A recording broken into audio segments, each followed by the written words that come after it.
पाकिस्तान में क्या रद्द हो जाएगी चैंपियंस ट्रॉफी और एससीओ समिट? जानेंगे ऐसा क्यों कहा जा रहा है, क्यों पाकिस्तान के शरीफ सरकार की हाथ पैर फूल रहे हैं, तो वहीं दूसरी तरफ भारत के परमाणु त्रिशूल ने थर्ड एयरक्राफ्ट कैरियर के प्लान को क्यों डुबो दिया है। जियोपॉलिटिक्स में बहुत कुछ चल रहा है, हमेशा की तरह जानने को मिलेगा बहुत कुछ। आइए जानते हैं इन खबरों को विस्तार से। पाकिस्तान जोर शोर से चैंपियंस ट्रॉफी के आयोजन की तैयारी कर रहा है, लेकिन ऐसा लगता है जैसे उसका सपना अधूरा ही रह जाएगा। बलूचिस्तान में आतंकवादियों ने जिस तरह से आतंकी हमले शुरू किए हैं, उससे पाकिस्तान में होने वाले एससीओ शिखर सम्मेलन पर भी ग्रहण लग सकता है। पिछले महीने के अंत में बलूचिस्तान में अलगाववादियों के कोऑर्डिनेटेड हमलों में 70 से ज़्यादा लोग मारे गए हैं। इन आतंकवादियों ने सरकारी बलों और चीन पाकिस्तान आर्थिक गलियारे के तहत परियोजना को निशाना बनाया है। पाकिस्तान के गृह मंत्री ने कहा है कि इन हमलों का मकसद शंघाई सहयोग संगठन शिखर सम्मेलन को बाधित करना था और 2025 में होने वाली चैंपियंस ट्रॉफी को प्रभावित कर सकता है। इस टूर्नामेंट के लिए पाकिस्तान आने वाले भारतीय खिलाड़ियों की सुरक्षा को लेकर चिंता जताई गई है। बलूचिस्तान जो पाकिस्तान का सबसे बड़ा प्रांत है और जो बलूच लोगों का घर है, वो लंबे समय से अलगाववादी विद्रोह का केंद्र रहा है।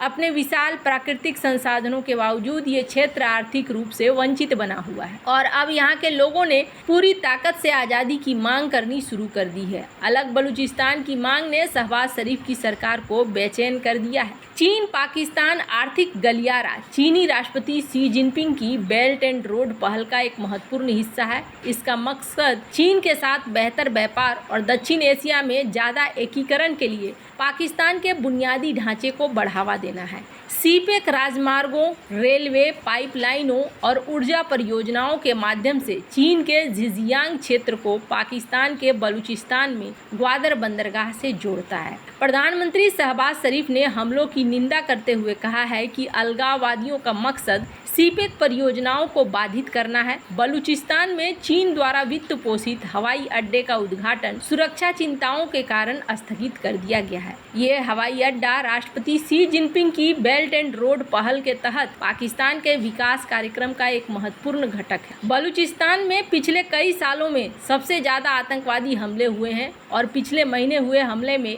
100 से ज्यादा लोग मारे गए। सीपेक का केंद्र बिंदु होने के बावजूद इस क्षेत्र में स्थानीय लोगों के रहने की स्थिति में बहुत कम सुधार हुआ है। इसके कारण ग्वादर के निवासियों की अधिकारों की मांग करते हुए ग्वादर को हक दो जैसे आंदोलन शुरू हुए हैं। पाकिस्तानी प्रधानमंत्री शहबाज शरीफ ने सीपेक परियोजनाओं पर चर्चा करने के लिए चीन का दौरा किया था। हालांकि इस गलियारे ने पाकिस्तान की वित्तीय स्थिति को प्रभावित किया है और सुरक्षा संबंधी चिंताएं बढ़ा दी है। बलूचिस्तान में चल रहा उग्रवाद इन विकास प्रयासों के लिए एक बड़ा खतरा बन गया है। हाल ही में हुए हमले पाकिस्तान के सामने अपनी विकास परियोजनाओं को सुरक्षित रखने और स्थानीय शिकायतों को दूर करने में आने वाली चुनौतियों को रेखांकित करते हैं। स्थिति तनावपूर्ण बनी हुई है क्योंकि अधिकारी चल रहे संघर्षों के बीच सुरक्षा और प्रगति सुनिश्चित करने के लिए काम कर रहे हैं। दिलचस्प बात यह है कि पाकिस्तान को 2025 की शुरुआत में बहुप्रतीक्षित चैंपियंस ट्रॉफी की मेजबानी भी करनी है, जिस पर भी असर पड़ सकता है।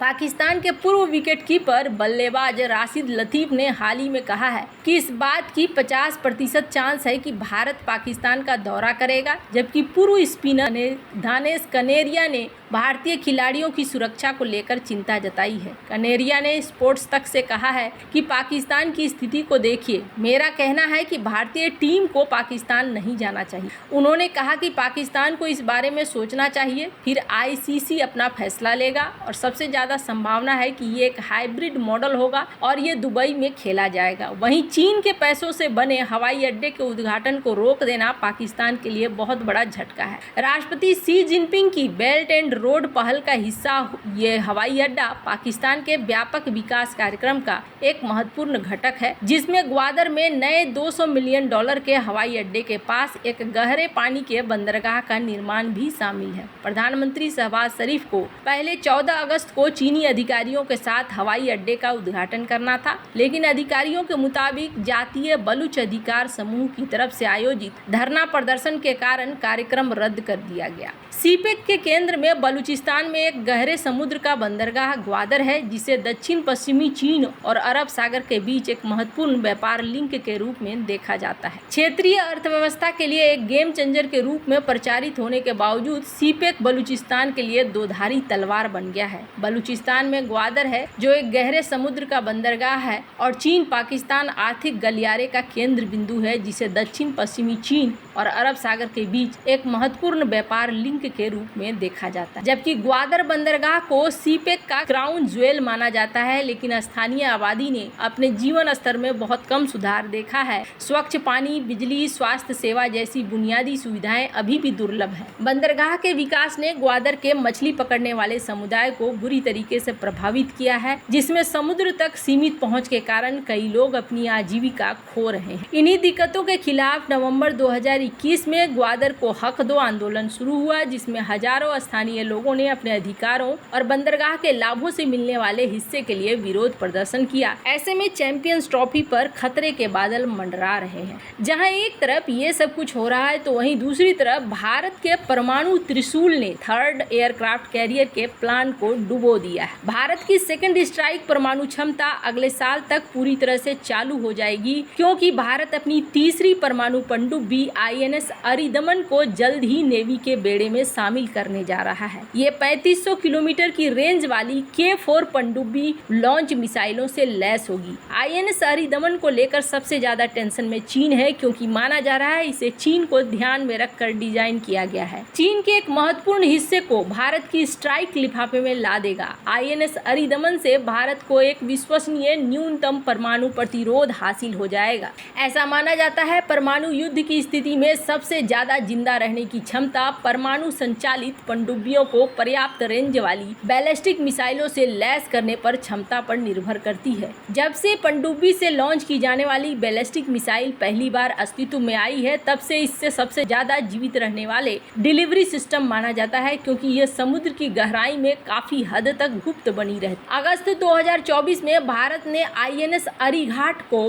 भारतीय नौसेना में शामिल किया था, जबकि INS अरिहंत पहले से ही भारत के पास है। और अगले साल जब INS अरिदमन नौसेना के बेड़े में शामिल होगा, तो ये 3 परमाणु पनडुब्बियां मिलकर परमाणु त्रिशूल का निर्माण करेंगी। ये दोनों पनडुब्बियां 750 किलोमीटर की रेंज वाली K-15 मिसाइलों से लैस है, जिससे उनकी मारक क्षमता सीमित हो जाती है। पाकिस्तान के साथ संघर्ष की स्थिति में ये मिसाइलें देश के दक्षिणी हिस्से में ही अपनी सीमा के भीतर लक्ष्य को भेद सकती है। ये पहली स्वदेशी रूप से विकसित छोटी दूरी की पनडुब्बी से प्रक्षेपित बैलिस्टिक मिसाइलें हैं। इसलिए डेवलपर्स को under water vertical launch system जैसे महत्वपूर्ण चुनौतियों से पार पाना होगा, जो सबसे परिष्कृत और जटिल हथियारों में से एक है, क्योंकि इसके लिए 2 माध्यमों पानी और वायुमंडल में स्थिरता, गति और सटीकता की जरूरत होती है। INS अरिदमन की हाल ही में सैटेलाइट इमेजरी के जरिए तस्वीर ली गई थी। यह अरिहंत क्लास की पनडुब्बी के पिछले वेरिएंट से ज्यादा लंबी है।